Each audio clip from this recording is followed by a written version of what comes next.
주 예수 그리스도의 은혜가 여러분과 함께 하시기를 바랍니다. 이제 다 함께 자리에서 일어나셔서 하나님께 예배드리겠습니다.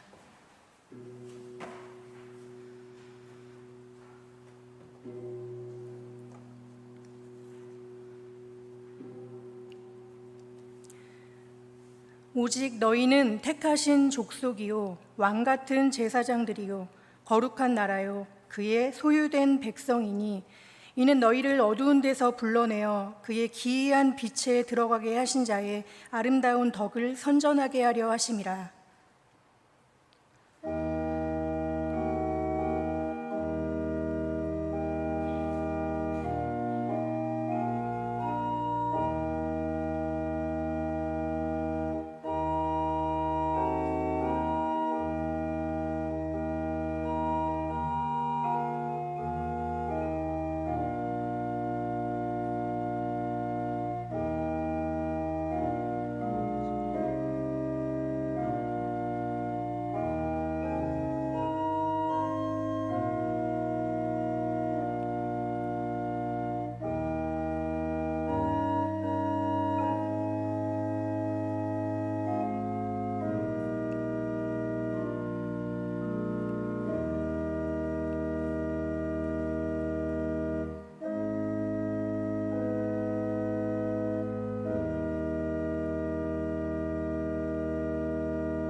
모든 심령의 통치자이시며 지고하신 하나님, 우리를 부르시어 주께 순종하게 하시며 참 자유를 베푸셨습니다.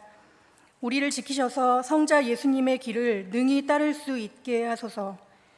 우리를 가로막는 모든 것을 넘어 우리 눈을 예수님에게 고정시키며 흔들림 없이 하나님 나라의 길을 걷게 하소서. 이제와 영원토록 성부와 성령과 함께 한 하나님으로 살아계시고 다스리실 우리 주 예수 그리스도의 이름으로 기도합니다.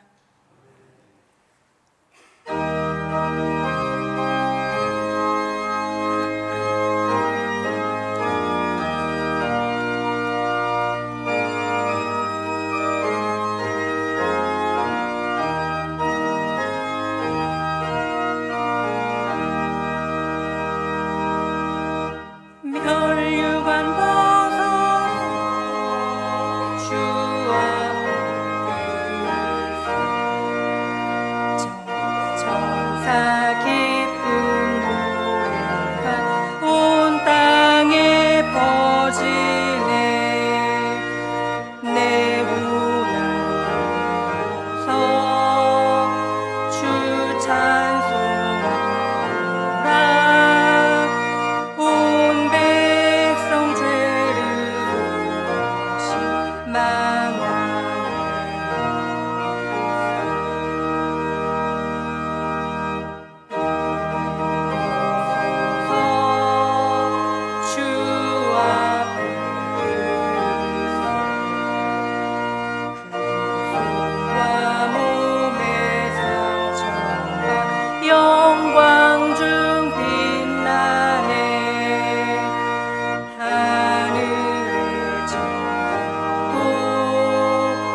하나님의 놀라우신 사랑의 증거는 이와 같습니다. 우리가 아직 죄인 되었을 때에 그리스도께서 우리를 위하여 죽으셨습니다. 우리가 그를 믿음으로 담대히 하나님 앞으로 나옵니다.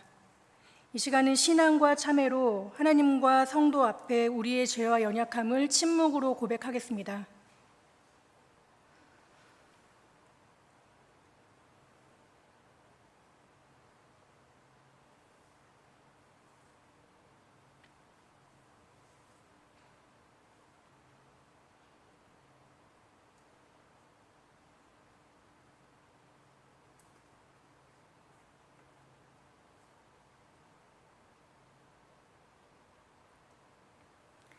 다 같이 한 목소리로 고백의 기도를 드리겠습니다.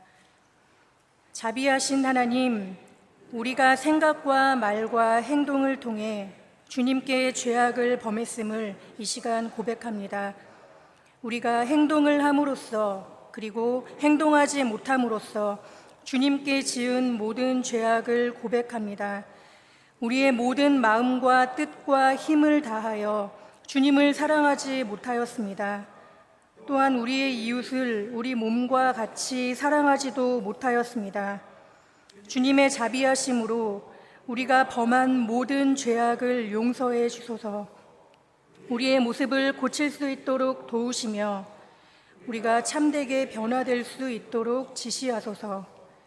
그러므로 우리가 주님의 뜻 안에서 기쁨을 누리고 주님이 가르쳐 주시는 길을 걷게 되므로 주님의 거룩하신 이름에 영광을 돌려보내게 하옵소서. 주님의 자비는 영원부터 영원까지 한이 없습니다. 이제 내가 예수 그리스도의 이름으로 여러분이 용서받았음을 선언합니다. 여러분의 모든 죄를 용서하시는 자비의 하나님께서 여러분에게 힘을 주시고 성령의 능력으로 여러분을 영생 안에 지켜주시기를 빕니다. 하나님께서 그리스도 안에서 우리를 용서하셨으니 우리도 서로를 용서하는 것이 마땅합니다. 주 예수 그리스도의 평화가 여러분과 함께 있기를 빕니다. 네, 이제 서로 평화의 인사를 나누겠습니다. 주님의 평화가 함께 있기를 빕니다.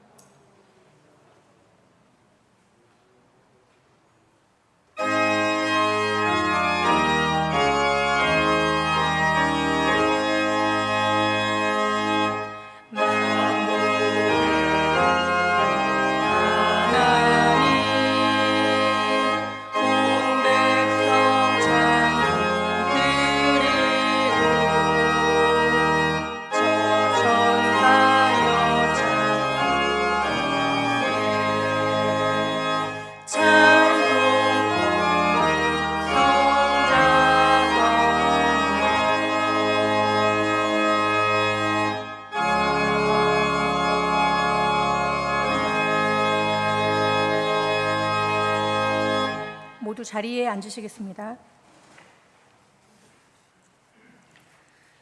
주님, 우리의 마음의 문을 성령의 능력으로 여시사 성경 말씀이 낭독되어지며 주님의 말씀이 선포될 때에 오늘 우리에게 주시는 말씀을 우리가 기쁨으로 듣게 하옵소서.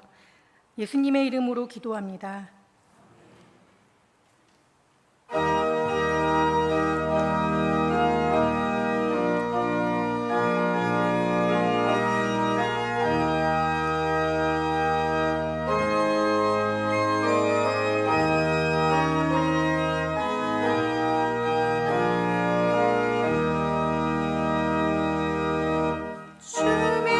믿는 사람이 일어나 다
오늘 우리에게 주시는 말씀은 사무엘상 15장 22절에서 24절입니다.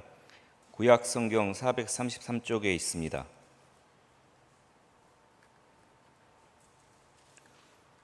성령께서 교회에게 주시는 말씀을 들으십시오.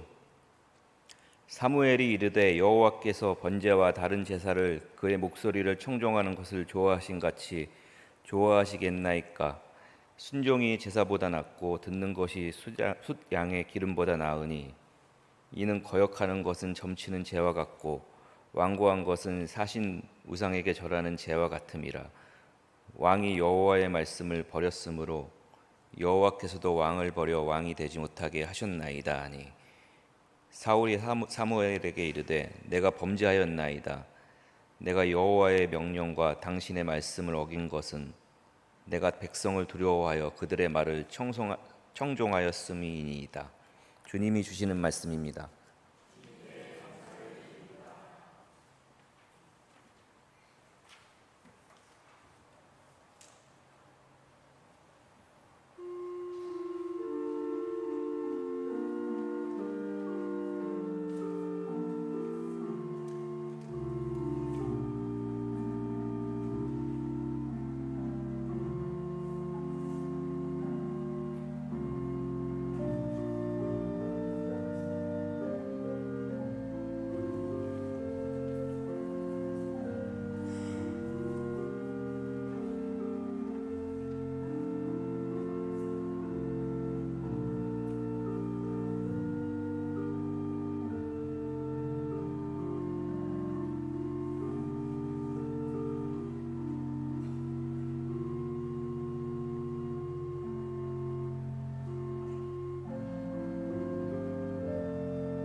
오늘 우리에게 말씀을 들려주실 목사님은 지난 2019년 우리 교회 말씀 사경회에서도 말씀을 들려주셨는데 광주 소명교회를 담임하시는 박대영 목사님께서 말씀인가 욕망인가 하는 제목으로 말씀을 들려주시겠습니다.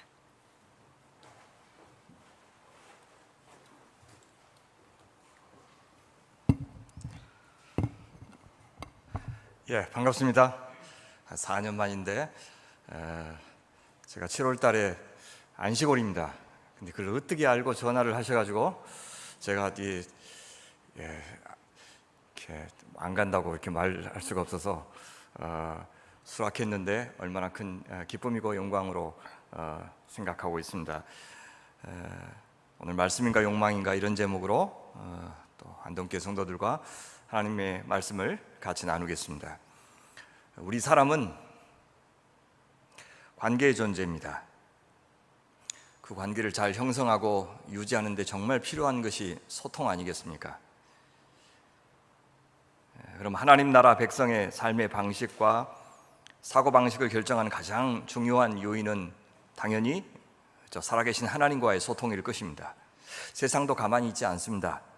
세상도 끊임없이 자기들의 문화에서 우리가 어떻게 생존할 수 있는지, 어떻게 하면 잘 살 수 있는지를 계속해서 그 길을 제시합니다. 그 세상에 작동하는 원리가 이렇다 저렇다 하고 끊임없이 우리에게 교육하고 전수하려고 하죠. 미디어로, 학문으로, 책으로, 집회로, 공연으로. 이 세상에서 더 가치 있게 여기는 것들을 우리가 획득하고 유지하고 확장할 수 있는 자기만의 방식을 계속해서 우리에게 설득하고 있습니다.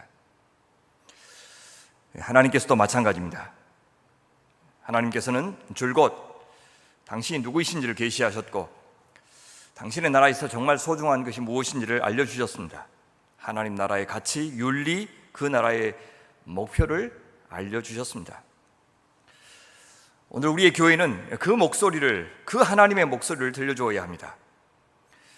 세상에서 칭송하는 것 아무 비판하지 않고 교회에서 그대로 칭송하고 세상의 문화와 가치가 교회에서 기승하고 세상의 세계관과 하나님의 뜻보다, 성경의 세계관과 하나님의 뜻보다 그런 것들을 더 우선할 때, 그래서 교회는 교회라고 말할 수가 없고 성도는 더 이상 성도일 수 없습니다.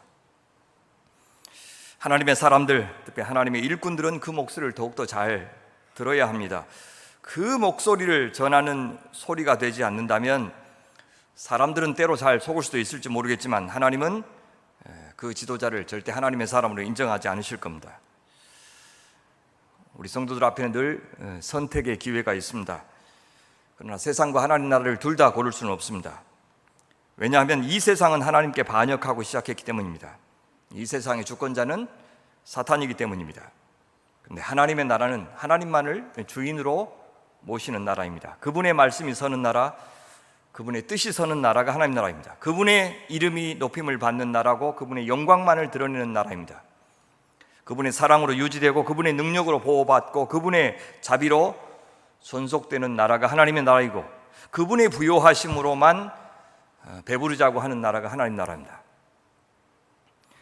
과거 이스라엘이라고 하는 나라는 하나님에게서 창조되었습니다. 그래서 하나님은 그들의 아버지가 되십니다. 또 왕이 되십니다. 그들을 창조하셨고 또 그 지으신 모든 것들을 하나님께서 건사하셨습니다. 그런데 어느 때가 이르자 이스라엘은 인간 왕을 달라고 요구합니다. 먹고 살만하니까 자기 자신이 처음부터 불임의 존재, 광야의 존재였다는 사실을 잊은 겁니다. 그간 자신의 힘만으로는 이룬 것이 하나도 없다는 것도 잊었습니다. 하나님이 다 주셨고 다 하셨고 우리는 다만 그 승리의 전리품을 취한 것밖에 없다는 사실을 잊은 겁니다. 이스라엘은 자신들이 지금보다 좀 더 나은 조건을 만들면 더 나은 나라도 만들 수 있다고 기염을 토했습니다. 이스라엘의 미래가 살아계신 하나님께 달린 것이 아니라 좀 더 효율적인 행정 조직에 달려 있는 듯이 하나님을 설득했습니다. 이스라엘이 왕을 달라고 하는 것은 강력한 중앙 집권적인 나라가 되겠다는 뜻입니다. 여호수아가 죽은 다음에 사사들이 이스라엘을 통치했습니다. 사사들은 평상시에는 자기 지파에서 활동하다가 국가가 어려움에 처하면 성령께서 그들에게 임하시고 그들이 그때만 지도자 역할을 하는 사실 비상임 지도자였습니다. 그러나 이스라엘에는 하나님께서 상임 지도자로 계시기 때문에 문제될 것이 하나도 없었습니다. 이스라엘이 매번 어려움을 겪었던 것은 그들이 자기 눈에 오른 대로 살았기 때문이지 왕이 없었기 때문이 아닙니다. 그런데 이스라엘 주변 나라들은 한 왕이 강력한 리더십을 가지고 다스리던 나라였습니다. 이스라엘은 그게 그렇게도 부러웠던 모양입니다. 하지만 그 나라들은 모두 상위 20%가 나머지 80%를 노예처럼 지배하는 구조였습니다. 그래서 나라는 강력할지 모르겠지만 백성들은 노예나 다름없었습니다. 반대로 왕은 신적인 존재였습니다. 그런데도 인간들은 그런 체제를 선택합니다. 그렇다면 이스라엘이 지금 뭘 요구하고 있는 겁니까? 다시 애굽에서 노예 생활하던 그때로 돌아가겠다고 요구한 겁니다. 역출애굽제 아닙니다. 출애굽이 이스라엘이라고 하는 나라를 창조한 사건이라면 이것은 역창조 사건입니다. 하나님은 놀라운 능력으로 또 크신 자비와 사랑으로 그들에게 자유와 해방을 주셨는데 이스라엘은 다시 박해와 구속과 매임의 상태로 돌아가겠다고 아우성을 치는 겁니다. 다시 파라오가 신적인 존재로 군림하고 이스라엘은 히브리인들은 짐승처럼 자유 없이 그 신의 폭압을 견뎌야 했던 그 시절로 다시 가겠다고 지금 요구하고 있는 겁니다. 왕을 달라는 이스라엘의 요구의 더 큰 문제는 그것이 하나님만을 왕으로 인정하지 않겠다는 뜻입니다. 하나님을 상대화하겠다는 말이죠. 물론 대놓고 그렇게 말하지는 않았습니다. 그들은 인간 왕을 주셔도 하나님은 변함없이 믿겠다고 생각했을 겁니다. 진심이었을 겁니다. 하지만 그때 그 하나님은 이제 더 이상 전지전능한 절대 주권자는 되실 수가 없습니다. 하나의 통제 가능한 형태로 재현되고 여러 신들 중에 하나로 전락하게 될 겁니다. 이스라엘은 이제 하나님도 섬기고 인간 왕도 섬기겠다고 생각했습니다. 그러나 하나님을 향한 사랑, 하나님을 향한 충성은 절대 나누어질 수 없다는 사실을 그들은 몰랐습니다. 그래서 예수님은 두 주인을 섬길 수 없다고 하셨지 두 주인을 섬기지 말라고 하시지 않았습니다. 인간 왕을 요구하는 순간 이스라엘에게는 이제 하나님으로는 도저히 할 수 없는 어떤 일이 생긴 겁니다. 아니, 하나님이 주시고 싶지 않은 것을 그들은 인간 왕을 통해서 얻으려고 했을 겁니다. 그래서 필시 그들은 우상 숭배로 이어지게 됩니다. 하나님 도움 안 받고도 근사한 인간 왕, 인간 지도자만 있으면 얼마든지 그런 나라, 그런 교회 만들 수 있다고 생각하는 것이 역사상 인간들이었습니다. 하나님이 그 숭악한 속을 모르실 리가 없습니다. 놀랍게도 하나님이 허락하십니다. 하지만 꼭 그들이 원하는 대로 되게 하시지는 않습니다. 자유를 주시되 그들이 원하는 자유를 주시지 않습니다. 힘으로 행사하는 자유를 주시지 않습니다. 오직 순종으로, 사랑으로, 헌신으로, 섬김으로만 진정한 의미에서 자유가 되는 그런 자유를 허락하십니다. 이스라엘에게 왕 주시지만 그 왕은 분명 열방의 왕들과 달라야 한다고 조건을 거셨습니다. 그것을 어기면 왕은 더 이상 왕일 수가 없고 이스라엘은 더는 하나님의 나라가 될 수 없다 하셨습니다. 하나님의 나라는 하나님과 잘 지내는 나라, 하나님과 잘 소통하는 나라이기 때문입니다. 하나님의 말씀이 통하고 그분의 뜻이 서는 나라가 하나님 나라이기 때문입니다. 하나님은 이스라엘 왕에게 다음과 같은 조건을 주십니다. 이제 너희가 구한 왕, 너희가 택한 왕을 보라. 여호와께서 너희 위에 왕을 세우셨느니라. 너희가 만일 여호와를 경외하여 그를 섬기며 그의 목소리를 듣고 여호와의 명령을 거역하지 아니하며 또 너희와 너희를 다스리는 왕이 너희 하나님 여호와를 따르면 좋겠지만은 너희가 만일 여호와의 목소리를 듣지 아니하고 여호와의 명령을 거역하면 여호와의 손이 너희 조상들을 치신 것 같이 너희를 치실 것이라. 이스라엘의 왕의 사명이 분명히 제시되죠. 여호와의 목소리를 듣고 따르는 것, 그것입니다. 여호와와 소통하면 형통하겠지만 여호와와 불통하면 불행해질 것이라고 말씀합니다. 그래서 주신 이스라엘의 초대 왕이 우리가 잘 아는 사울입니다. 그는 베냐민 지파입니다. 이런 베냐민 지파는 바로 위에 북쪽의 에브라임 지파와 남쪽의 가장 큰 지파인 유다 지파 사이에 끼어 있는 이스라엘 지파 중에서 가장 작은 지파 중에 하나입니다. 특별히 이 사울은 베냐민 지파 중에서도 이 기스의 자손이라고 성경은 말합니다. 베냐민 지파 가운데 가장 미약한 가족이다 라고 사무엘상 9장 21절은 친절하게 말해줍니다. 하나님은 왜 굳이 이런 출신에서 왕을 세우셨을까요? 하나님 말고는 다른 전혀 의지할 데가 없는 그런 조건의 사람을 왕으로 세우신 겁니다. 여호와의 목소리를 들어야 살 수 있는 원초적인 조건을 주신 겁니다. 사람들 보기에는 정치적인 취약성을 안고 시작한 정권이지만 하나님 보시기에는 그 어떤 나라보다도 좋은 조건이었습니다. 하나님을 의지할 수밖에 없는 조건. 하나님이 기대하신 대로 사울은 처음에는 겸손했고, 그래서 통치 초기에는 하나님의 도우심을 입어서 승승장구했습니다. 그런데 그 성공이 이게 득이 아니라 독이 되었습니다. 물론 한꺼번에 그가 하나님을 떠난 것은 아닙니다. 사탄의 유혹은 그렇게 전격적이거나 파격적이지 않습니다. 처음부터 반역과 변절을 요구하지도 않습니다. 조금씩 타협하고 조금씩 양보하고 조금씩 악에 발을 들여놓게 합니다. 아주 조금씩 그는 하나님의 말씀을 어기기 시작했습니다. 그러다 어느 날 결국 더 이상 돌아설 수 없을 만큼의 파국을 맞았습니다. 사울의 왕국이 길지 못할 것이라는 경고를 받은 겁니다. 그런데도 그런 통렬한 경고가 약이 되지 못할 만큼 사울의 마음은 이미 돌처럼 딱딱하게 굳어져 있었습니다. 성경은 그래서 그의 존재 자체가 백성들을 피곤케 하기에 이르렀다라고 평가합니다. 그래서 하나님은 블레셋이라고 하는 가시를 그의 곁에 두어서 다시 하나님과의 관계로 돌아오기를 기대하셨습니다. 하지만 때로 우리에게는 하나님께 돌아오기에는 너무 멀리 가는 경우도 있다는 사실을 사울에게서 알 수 있습니다. 특별히 사무엘상 15장은 이제 사울 인생의 분수령이 됩니다. 이곳을 기점으로 해서 사울은 미대 뒷면으로 퇴장하고 이제 다윗이 무대 전면으로 부상하게 될 겁니다. 사울이 계속 불순종하는데도 하나님은 그에 대한 미련을 버리지 않으십니다. 그래서 다시 나타나 그에게 말씀하시죠. 그를 통해서 여전히 당신께서 당신의 역사를 하기 원하신다는 뜻을 비추십니다. 사무엘이 사울에게 이르되 여호와께서 나를 보내어 왕에게 기름을 부어 그의 백성 이스라엘 위에 왕으로 삼으셨은즉 이제 왕은 여호와의 말씀을 들으소서. 사울을 누구라고 합니까? 기름 부음을 받은 자라고 사울의 정체를 분명히 밝힙니다. 사울은 누구냐? 사울은 부왕이다, 하나님의 대리 통치자다 라고 하는 사실을 먼저 분명히 해주고 시작합니다. 그러니 그에게 왕권을 주신 분에게 절대 복종해야 되는 존재다. 사울의 왕은 따로 있다. 네가 절대 주권자가 아닌 것을 알아야 한다. 그렇게 말씀하시고 시작합니다. 뭘 요구하십니까? 이제 왕은 여호와의 말씀을 들으소서. 여호와의 말씀, 우리 성경은 아쉽게도 한 가지 중요한 단어를 빠뜨리고 번역을 했습니다. 여호와의 말씀의 목소리입니다. 이 목소리란 단어가 15장을 이해하는 키워드입니다. 어떤 명령을 하십니까? 어떤 목소리를 들려주십니까? 아말렉을 진멸하라고 하십니다. 사람이든 짐승이든 하나도 전리품으로 취해와서는 안 된다고 하십니다. 다 죽이라고 하시죠. 물론 가나안에서의 모든 하나님의 전쟁이 다 진멸 전쟁이었던 것은 아닙니다. 특별한 경우에 한해서만 그렇게 명령하셨습니다. 우리가 라합이나 기드온 사람들에게서 보듯이 여호와를 인정하면 가나안 사람들이라도 구원을 받을 수가 있었습니다.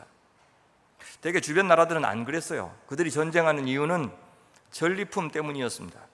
그러나 하나님 나라의 전쟁은 명품 때문이 아니라 반드시 명분 때문이어야 했습니다. 하나님의 거룩한 뜻을 수행할 때만 전쟁하게 하셨습니다. 그것은 하나님의 심판을 대행하는 전쟁이었습니다. 그래서 진멸 명령이 때로 잔인하게 보일 수 있습니다. 하지만 그것은 우리 함부로 명분 없이 전쟁하지 못하게 하는 역할이 더 컸습니다. 만약에 전리품을 취하거나 조공을 받기 위해서 하고 싶을 때 전쟁을 한다면 연약한 백성들은 늘 왕이나 지배층의 전리품 획득 욕망의 희생물이 될 수 있었습니다. 하나님은 절대 그런 식의 전쟁 용납하지 않으셨습니다. 이스라엘은 절대 더 부자가 되기 위해서, 더 강해지기 위해서, 더 유명해지기 위해서 전쟁을 해서는 안 되는 나라였습니다. 사랑하는 성도 여러분, 우리는 다른 세상 사람들 압도할 만큼의 부자가 되거나 유명한 사람이 되는 것에 가장 큰 관심을 기울여서는 안 됩니다. 적어도 그것이 인생 목표가 되게 해서는 안 됩니다.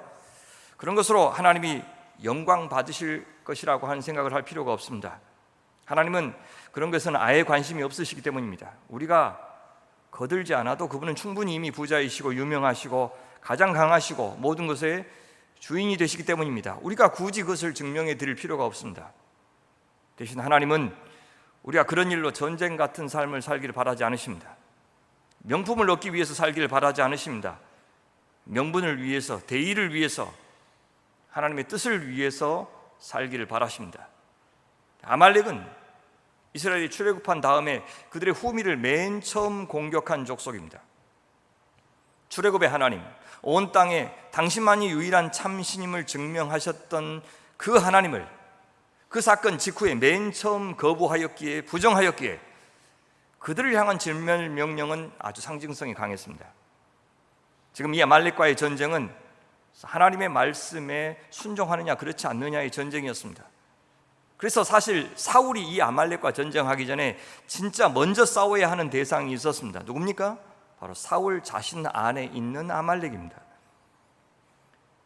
여호와 하나님의 그 큰 은혜와 능력을 경험하고도 그분을 없이 여기고 그분의 구속의 역사와 언약을 잊어버리고 그분의 말씀을 가볍게 여기는 아말렉과 사울은 사실상 별반 다르지 않았습니다. 날마다 우리가 이렇게 예배하고 또 말씀을 따라 살고 하나님 앞에 엎드려 기도하고 하는 모든 일은 우리 안에 있는 아말렉을 적발하고 그 아말렉과 말씀으로 기도로 싸우는 일입니다. 그런데 사울은 이 눈앞에 아말렉과의 전쟁 명령에 어떻게 반응했습니까? 무려 21만 명이 참전하여 매복 공격을 통해서 아주 대대적인 승리를 거두었습니다. 겉으로만 보면 그가 이제 달라진 것처럼 보여요. 순종한 것처럼 보입니다. 예전의 사울 모습으로 돌아온 것처럼 보입니다. 그런데 문제가 생겼습니다. 아말렉 사람의 왕 아각을 사로잡고 칼날로 그의 모든 백성을 진멸하였으되 사울과 백성이 아각과 그의 양과 소의 가장 좋은 것 또는 기름진 것과 어린 양과 모든 좋은 것을 남기고 직역하면 아까워하고 진멸하기를 즐겨 아니하고 가치 없고 하찮은 것은 진멸하니라. 진멸했습니다.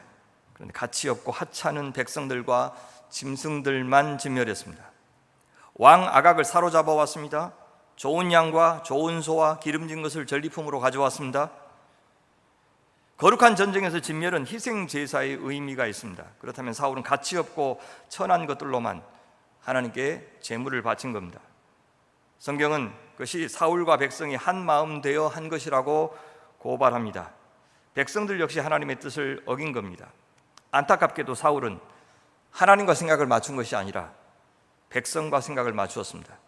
그렇게 하는 것이 둘 모두에게 다 득이 되는 듯 보였을 겁니다. 아각 왕을 사로잡아 옴으로써 사울은 기울어져가는 자신의 정치적인 위상을 높일 수 있었습니다. 자신의 건재함을 백성들에게 과시하고 싶었을 겁니다. 백성들은 어떻습니까? 전쟁에서 명분만이 아니라 명품도 취할 수 있어서 좋았을 겁니다. 예, 순종했습니다. 하지만 절반의 순종이었습니다. 절반만 순종해도 하나님은 됐다, 그만하면 충분하다, 애썼다 그러실까요? 그 절반만이라도 진실할 수 있을까요? 여호와께서 사무엘에게 이런 사울의 모습을 보고 자신의 심경을 격정적으로 토로하십니다. 내가 사울을 왕으로 세운 것을 후회하노니 그가 돌이켜서 나를 따르지 아니하며 내 명령을 행하지 이루지 아니하였음이라 하신지라. 사무엘이 근심하여 온 밤을 여호와께 부르짖으니라. 충격적인 고백이죠. 하나님이 후회하신다 하네요. 얼마나 실망감이 크셨는지를 엿볼 수 있습니다. 사울은 하나님의 기대를 무너뜨렸습니다. 하나님은 절반의 순종이라도 인정하고 계십니까? 아닙니다. 하나님의 진단을 들어보십시오. 돌이켜서 나를 따르지 아니하였다, 내 명령을 행하지 아니하였다. 하나님의 판단은 단순 명료합니다. 왕은 하나님의 명령을 이루지 않았습니다. 성취하지 않는 사명, 불순종, 그것이 사울에게 또 하나님의 백성에게 가장 위협적인 일이었습니다. 그것은 아말렉의 특징이고 아말렉이 심판을 받는 이유였습니다. 그가 진정으로 눈치를 봐야 될 대상은 백성이 아니라 하나님이었습니다. 그가 진짜 갈망해야 될 것은 정치적인 위상이나 경제적인 혜택이 아니라 하나님의 평판이었습니다. 사무엘도 사태의 심각성을 깨닫고 온 밤을 지새우며 하나님께 부르짖었습니다. 그의 죄에 대해서는 분노하면서도 그런 사울이 여전히 긍휼을 얻기를 구한 겁니다. 그렇게 하나님은 후회하시고 사무엘은 근심하며 밤을 지새우고 부르짖어 기도하고 있는데 그때 그 시간에 사울은 무엇하고 있었습니까? 12절 보시면 사무엘이 사울을 만나려고 아침에 일찍 일어났더니 어떤 사람이 사무엘에게 말하 이르되 사울이 갈멜에 이르러 자기를 위하여 기념비를 세우고 발길을 돌려 길갈로 내려갔다 하는지라.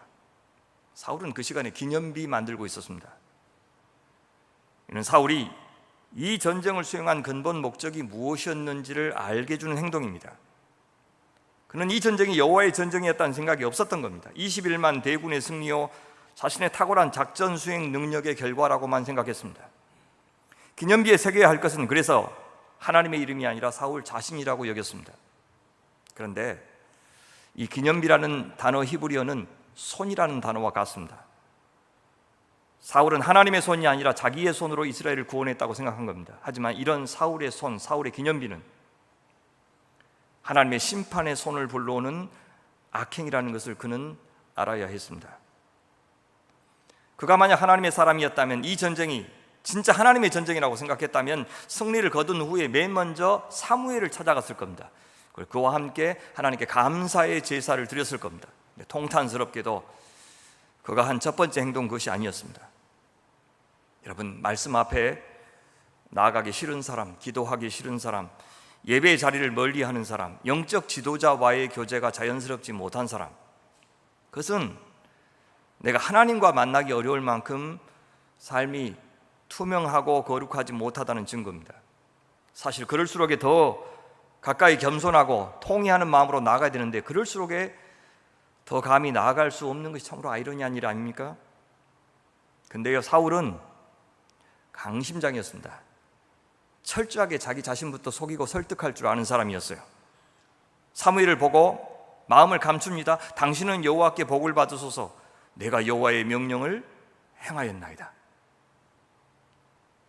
자기가 순종하여 승리를 거두었으니 사무엘도 자기 덕분에 여호와께 복을 받아 누릴 것이라고 말합니다. 뻔뻔하죠? 근데 그 말을 듣고 사무엘은 가타부타 아무 대답도 하지 않습니다. 칭찬도 책망도 하지 않습니다.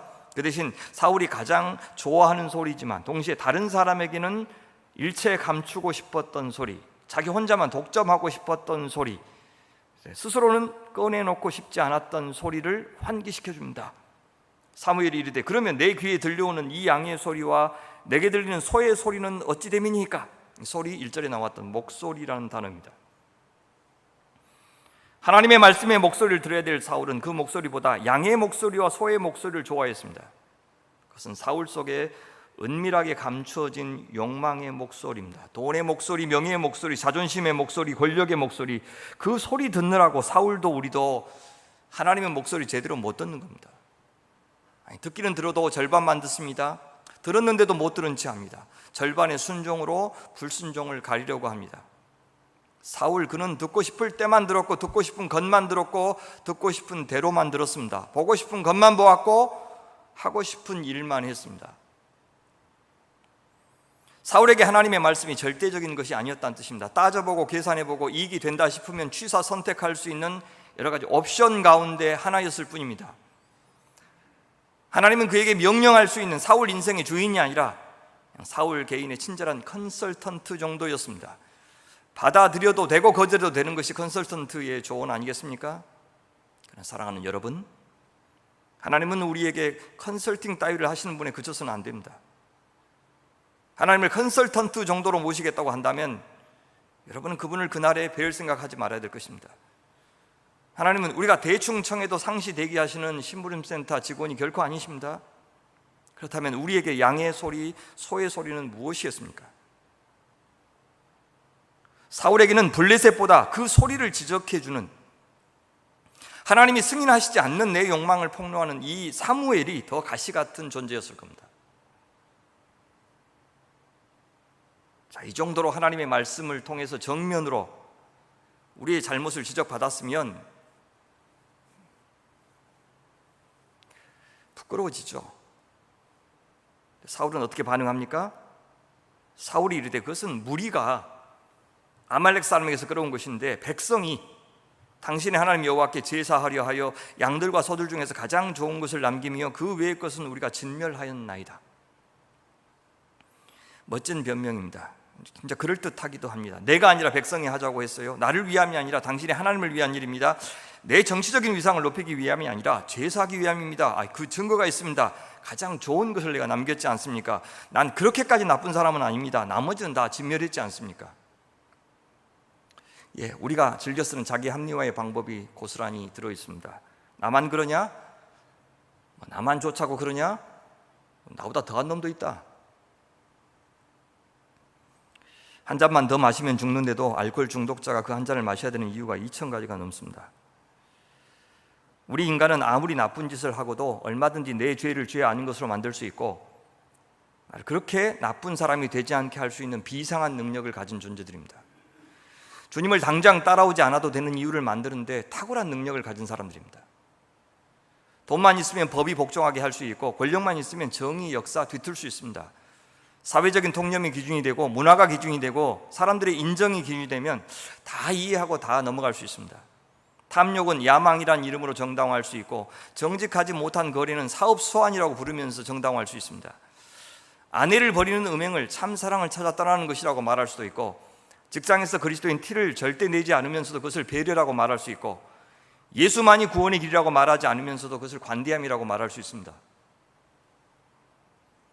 하나님의 백성으로 산다는 것은 무슨 뜻입니까? 그분의 말씀을 따라 산다는 뜻입니다. 과연 하나님도 사울의 대답을 인정하실까요? 사무엘은 이번에도 사울에게 그 말이 맞다 틀리다라는 말을 먼저 하지 않습니다. 사무엘이 사울에게 이르되 가만히 계시옵소서, 그 입 다물라는 뜻이죠. 변명 그만하라는 말입니다. 사울은 여태 자기 말을 했습니다. 하나님의 목소리를 듣지 않고 자기 변명만 했습니다. 하지만 사무엘은 이제 자기 말을 하지 않겠다고 이야기하면서 시작합니다. 내 기준으로 사울 당신을 평가하지 않겠다고 하십니다. 그러면서 하나님께서 간밤에 자기한테 들려주신 말씀을 대신 전하겠다고 말합니다. 그러면서 먼저 꺼낸 말이 있습니다. 그것은 사울이 처음 하나님께 부름 받았을 때를 상기시켜 줍니다. 그는 스스로 자신을 작게 여겼습니다. 그 말은 하나님을 크게 여겼다는 뜻이죠. 자기 목소리는 작게 들렸고 하나님의 목소리는 크게 들렸다는 뜻이죠. 양의 목소리, 소의 목소리보다 하나님의 목소리가 더 크게 들렸다는 뜻입니다. 백성의 목소리보다 하나님의 목소리를 더 두려워했다는 뜻입니다. 그것이 원래 왕의 자격이었습니다. 그래서 하나님은 그를 왕으로 삼으신 겁니다. 근데 좀 살만하니, 권력이 세지니, 나라가 안정되니 간이 부은 겁니다. 초심을 잃었습니다. 하나님은 안 보였고 그분의 목소리 안 들렸습니다. 권력의 자리에 앉히기도 하시고 내리기도 하시는 분이 하나님이신 것을 잊었습니다. 여러분, 괴력의 소유자 삼손에게 가장 큰 대적은 누구였습니까? 그 괴력이었습니다. 그 괴력이 블레셋을 무서워하지 않는 사람이 되기도 하였지만, 동시에 자기가 한 여인보다 약하고 꿀 한 송이보다 약하고 물 한 모금 없으면 살 수 없는 사람인 것을 까맣게 잊게 만들었습니다. 자기가 하나님께 바쳐진 나실이라는 사실, 진정한 힘의 근원은 머리카락에 있는 것이 아니라 그 나실인의 정체성을 잘 지키는 데 있다는 사실을 망각하게 한 것은 다름 아닌 삼손의 가장 큰 장점이었던 그 괴력이었습니다. 우리를 넘어뜨리는 것은 우리의 약점이 아니라 우리의 강점이지 않습니까? 힘이 없을 때가 아니라 힘을 마음대로 쓸 수 있을 때 우리는 더 잘 넘어지지 않습니까? 사울은 화려하고 많은 말로 순종했다고 말했지만 하나님은 이렇게 평가하십니다. 어찌하여 왕이 여호와의 목소리를 청종하지 아니하고 탈취하기에만 급하여 여호와께서 악하게 여기시는 일을 행하였나이까? 하나님 목소리 청종하지 않았다, 탈취하기만 급했다, 여호와의 눈에 악하게 보이는 것을 행했다. 의도는 좋았지만 결과는 거기에 미치지 못했다, 그래서 이해한다가 아닙니다. 온통 전리품 생각뿐이었고 처음부터 끝까지 내 생각하지 않았다. 들키고 싶지 않은 그 마음 하나님 폭로하십니다. 철저하게 내 눈에 오른 대로, 여호와의 눈에는 악한 대로만 행했다 하십니다. 하나님의 목소리에 아예 안 들었다, 하나님 안 믿었다, 믿음이 부족하고 연약했던 것이 아니라 하나님 안 믿었다, 그렇게 평가하십니다. 우리 하나님은 내가 충성하는 것이 아니면, 내가 사랑하는 것이 아니면, 그 사랑이 순종으로 말씀 청적으로 나타나지 않으면 좀처럼 마음이 움직이시는 분이 아닙니다. 비록 우리 부족하고 약하고 능력 없고 하나님께 드릴 것 없지만 어린아이의 마음으로 겸손하게 상한 심령으로 주님 앞에 나아가는 그런 자를 하나님은 받아주십니다. 자, 이렇게 한 번은 간접적으로, 한 번은 직접적으로 사울은 잘못을 지적받았습니다. 한 번은 그 마음에 은밀하게 도사린 욕망을 폭로하셨고, 다른 한 번은 직설적으로 그것을 죄라고 말씀하셨습니다. 자, 이 정도 되면 어떻게 반응해야 되겠습니까? 사울의 반응을 들어보십시오. 나는 실로 여호와의 목소리를 청종하여 여호와께서 보내신 길로 가서 아말렉 왕 아각을 끌어왔고 아말렉 사람들 진멸하였으나 다만 백성이 그 마땅히 멸할 것 중에서 가장 좋은 것으로 길갈에서 당신의 하나님 여호와께 제사하려고 양과 소를 끌어왔나이다. 똑같아요. 앞에서 했던 말 녹음 긁히듯이 똑같이 해요. 10년, 20년, 30년, 50년 지났어도 기도 용어 하나 바뀌지 않고 똑같아요. 심지어 비겁해요. 아니, 제사 지내는 목적이라면 불순종해도 됩니까? 정당한 목적이 있으면 과정은 문제가 안 되는 겁니까? 그렇게 수단과 방법을 가리지 않고서라도 전도하고 교회 키우기를 하나님은 원하시는 겁니까? 우리가 믿는 하나님이 그렇게도 찌질한 분입니까? 사무엘은 진짜 하나님께서 우리에게, 사울에게 바라시는 것이 무엇인지를 말씀해 주십니다. 여호와께서 번제와 다른 제사를, 그의 목소리를 청종하는 것을 좋아하시는 것 같이 좋아하시겠나이까? 순종이 제사보다 낫고 듣는 것이 순양의 기름보다 낫습니다. 제사의 핵심은 제물이 아닙니다. 하나님께서 고기 잡수고 싶어서 제사하라고 하셨겠습니까? 제사의 핵심은 예수님에게서 볼 수 있듯이 믿음이고, 믿음은 순종이고, 믿음은 자기 부인이고, 내가 죽는 것이 믿음이고, 제물을 죽이는 것이 제사가 아니라 내가 죽는 것이 제사입니다. 죽은 제물과 내가 하나가 되는 것이 제사입니다. 그런데 사울은 좋은 제물은 드릴 준비를 했을지 모르지만, 그것도 사실은 아니지만 진짜 중요한 자기 자신은 드리지 못했습니다. 자기 자신은 죽지 않았습니다. 자기는 하나님의 목소리를 청종하지 않았습니다. 하나님이 바라시는 것은 그 순종이었는데 말입니다. 받으실 만한 제사에 대해서 까다로운 규칙을 정해주신 이유도 순종을 보기 원해서지 식성이 까다로워서가 아닙니다. 사랑하는 여러분, 우리 자신이 죽지 않으면 우리는 언제든 하나님을 죽일 수밖에 없습니다. 우리가 하나님의 말씀을 거지것대로 듣지 않으면 늘 하나님의 말씀을 질식시키고 뒤틀고 왜곡하고 사용하고 이용하고, 그래서 하나님을 부리는 자가 될 겁니다. 중간지대는 없습니다. 두 왕을 동시에 섬길 수 없기 때문입니다. 그래서 순종하지 않을 때 우리에게는 하나님이 없는 것이나 다름없이 됩니다. 하나님의 목소리를 듣지 않는 한, 그분과 소통하지 않는 한, 하나님은 적어도 우리에게는, 우리 교회에게는 살아계신 분이 아닙니다. 그래서 순종하지 않으면 그것은 곧장 우상숭배가 된다고 사무엘은 덧붙이시죠. 이는 거역하는 것은 점치는 죄와 같고 완고한 것은 사신, 사악한 신 우상에게 절하는 죄와 같음이라. 하나님을 버린 사울에게 하나님은 어떤 운명을 선고하십니까? 왕이 여호와의 말씀을 버렸으므로 여호와께서도 왕을 버려 왕이 되지 못하게 하셨나이다. 하나님이 버렸다고 하셨지만 실은 사울이 스스로 버린 겁니다. 그제서야 사울은 자기 죄를 고백합니다. 사울이 사무엘에게 이르되 내가 범죄하였나이다. 내가 여호와의 명령과 당신의 말씀을 어긴 것은 내가 백성을 두려워하여 그들의 말을 청종하였음이니이다. 청하오니 지금 내 죄를 사하고 나와 함께 돌아가서 나로 하여금 여호와께 경배하게 하소서. 그는 여호와의 목소리나 사무엘의 목소리보다 백성들의 목소리를 더 두려워했습니다. 백성들이 여론이 자기의 왕권을 결정한다고 믿었습니다. 백성들의 인기가 떨어지면 하나님도 자신을 버리실 거라고 생각했습니다. 그래서 그에게 우상은 왕권이었습니다. 그래서 우상처럼 떠받들던 그 왕권 잃어버리게 된다는 소식을 듣자 그제서야 정신이 든 겁니다. 그러면 이것마저도 진실한 회개라고 볼 수가 없습니다.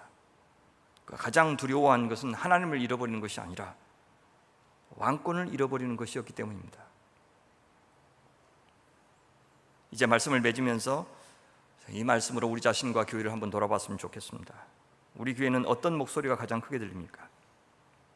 나의 앉고 일어서는 것, 나아가고 멈추는 것을 결정하는 가장 중요한 목소리는 뭡니까? 우리 안에서 끊임없이 들려오는 양의 소리, 소의 소리, 그것을 자극하는 백성의 소리가 있을 겁니다. 사랑하는 여러분, 하나님의 목소리를 이 모든 소리들보다 더 크게 듣고 그 목소리에 토달지 말고 재빨리 순종하시는 남은 인생 되시기를 바랍니다. 둘째, 우리 안에 진멸해야 할 아말렉, 아각은 무엇입니까? 우리는 밖에 있는 아말렉과 전쟁하기 전에 내 안에 있는 그 아말렉과 싸워야 합니다. 아말렉의 왕 아각이 살아 있고서는 결코 하나님께 온전한 제사를 드릴 수 없기 때문입니다. 내가 다 진멸했지만, 사람들은 잘했다고 칭송하지만 끝까지 살려둔 나의 아각은 무엇입니까? 주님은 그 아각보다 내 순종을 더 중요하게 보십니다. 그런 내가 살아서는 결코 주님은 우리의 예배를 받지 않으십니다. 선교사 윌리엄 보든이 남긴 말대로 오늘 말씀을 통하여 온 주의 백성들이 남김없이, 후퇴 없이, 후회 없이 우리 자신을 하나님께 드릴 수 있기를 바랍니다. 하나님께서 이 시대 병든 교회를 여러분들을 통해서 살리시고 추악한 당신의 명예를 회복하시고 무너진 말씀의 권위를 되찾는 일에 사랑하는 여러분들을 귀하게 사용하시기를 간절히 축원합니다. 기도하겠습니다. 자비하신 주님, 저희의 마음을 맑게 하셔서 주의 음성 또렷이 듣게 하시고 저희 마음 간절하게 하셔서 주의 다스림에 즐거이 순종하게 하여 주시옵소서. 허망하고 허탄한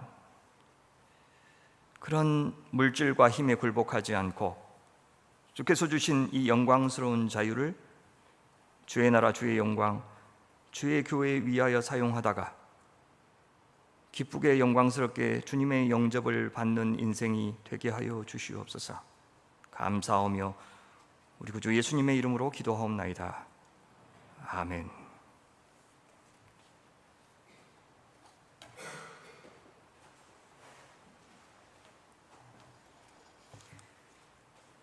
만세의 왕 곧 썩지 아니하고 보이지 아니하고 홀로 하나이신 하나님께 존귀와 영광이 세세토록 있을지로다.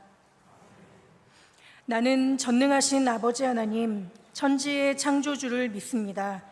나는 그의 유일하신 아들 우리 주 예수 그리스도를 믿습니다. 그는 성령으로 잉태되어 동정녀 마리아에게서 나시고 본디오 빌라도에게 고난을 받아 십자가에 못 박혀 죽으시고 장사된 지 사흘 만에 죽은 자 가운데서 다시 살아나셨으며 하늘에 오르시어 전능하신 아버지 하나님 우편에 앉아 계시다가 거기로부터 살아있는 자와 죽은 자를 심판하러 오십니다. 나는 성령을 믿으며 거룩한 공교회와 성도의 교제와 죄를 용서받는 것과 몸의 부활과 영생을 믿습니다. 아멘. 하나님, 저희가 이 시간 하나님께 예배를 드리면서 하나님의 말씀을 듣고 또 저희의 간구를 기도하며 하나님의 은총을 구할 수 있는 것에 감사드립니다. 하나님, 이제 저희의 간구하는 바를 아뢰입니다. 하나님, 저희가 기도하게 하여 주소서. 저희의 삶의 중심에 하나님을 두고 기도하며 살게 하여 주소서.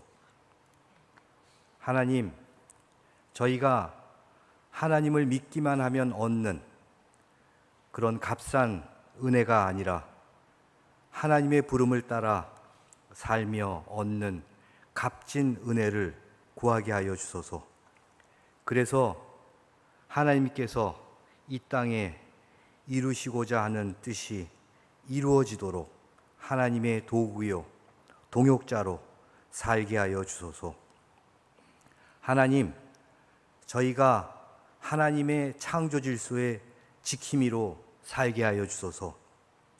그래서 지금 후쿠시마 방사능 오염수 방류를 막기 위해 마땅히 해야 할 바를 하게 하여 주소서. 하나님, 저희가 예수께서 말씀하신 8가지 복을 누리며 살게 하여 주소서. 저희가 가난한 자가 되게 하여 주소서. 그래서 저희가 하늘나라의 유업을 받게 하여 주소서. 하나님, 저희가 애통하는 자가 되게 하여 주소서. 세상 행복을 포기하고 예수 그리스도의 고난에 참여함으로써 예수 그리스도의 위안을 받게 하여 주소서.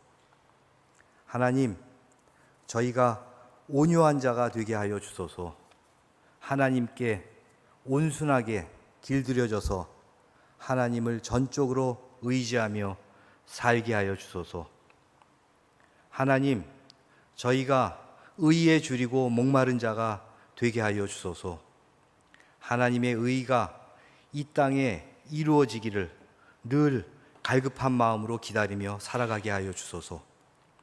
하나님, 저희가 긍휼히 여기는 자가 되게 하여 주소서. 저희가 이웃에게 자비를 베풀므로 하나님의 자비를 얻게 하여 주소서. 하나님, 저희가 마음이 청결한 자가 되게 하여 주소서. 그래서 오직 하나님만을 향한 순수하고 단순한 마음을 갖고 살게 하여 주소서. 하나님, 저희가 화평하게 하는 자가 되게 하여 주소서. 선으로 악을 이기어 평화를 이루게 하여 주소서. 하나님, 저희가 의를 위하여 박해받는 자가 되게 하여 주소서. 하나님은 꺼지지 않는 영원한 빛입니다. 그러나 세상은, 이곳은 지금 역사의 어둠이 짙은 가운데에 있습니다. 하나님의 빛이 이 어둠을 밝게 비추어 주실 것을 구하고, 또 저희도 빛의 자녀로 세상 어둠의 악을 몰아내는 일을 하게 하여 주소서. 하나님, 이 모든 간구를, 그렇지만 저희 능력만으로는 이룰 수가 없습니다. 그래서 하나님의 도우심의 은총을 간구드립니다. 하나님, 그 선하신 능력으로 저희를 감싸시어 저희가 이런 복된 삶을 살도록 이끌어 주시옵소서. 예수 그리스도 이름으로 감사드리며 기도드렸습니다. 아멘.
하나님 아버지, 무수히 들려오는 세상의 소리 가운데 주님의 목소리를 청종할 수 있는 은혜를 허락하여 주옵소서.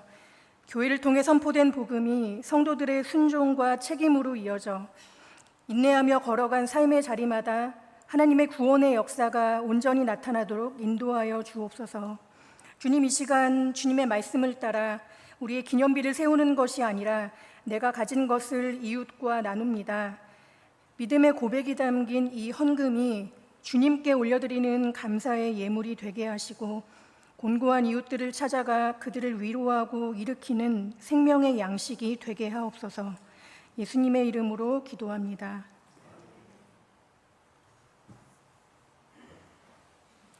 모두 자리에 앉겠습니다. 교회 소식을 전해드리겠습니다. 오늘 말씀을 전해주신 박대영 목사님께 감사를 드립니다. 다음 주일에는 총회 임원으로 섬기시는 오상열 목사님께서 말씀을 전해주십니다. 오늘 2부 예배 후에는 국별 재직회가 진행이 됩니다. 교회학교 여름성경학교와 수련회 일정이 교회 주복 뒷면에 나와 있는데요. 같이 기도를 해주시고 또 특별 헌금으로 함께 동참을 해주시면 감사하겠습니다. 오늘 점심 식탁에 정정화 권사님께서 성도들을 위해서 수박을 대접해 주셨습니다. 감사하는 마음으로 같이 먹고 또 교제하겠습니다. 네, 이제 모두 자리에서 일어나셔서 함께 파송의 찬양 부르시겠습니다.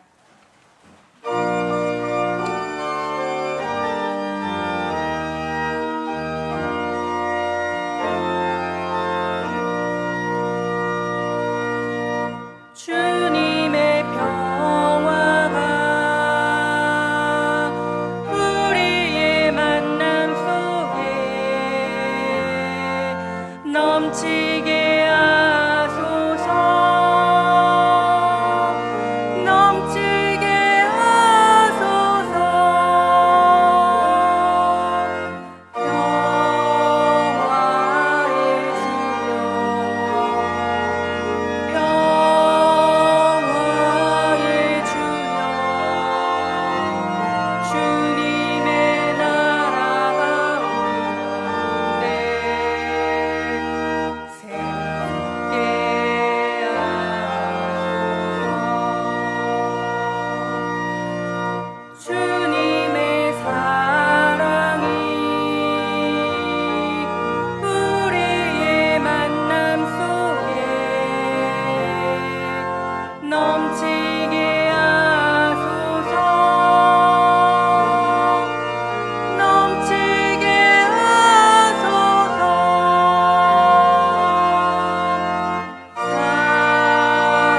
사랑의 주여, 사랑의 주여, 주님의 나라가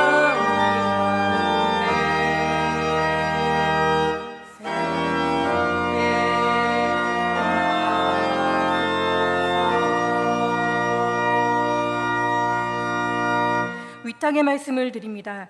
무엇을 하든지 말에나 일에나 다 주 예수의 이름으로 하고 그를 힘입어 하나님 아버지께 감사하라. 여호와는 내게 복을 주시고 너를 지키시기를 원하며 여호와는 그의 얼굴을 내게 비추사 은혜 베푸시기를 원하며 여호와는 그 얼굴을 내게로 향하여 드사 평강 주시기를 원하노라.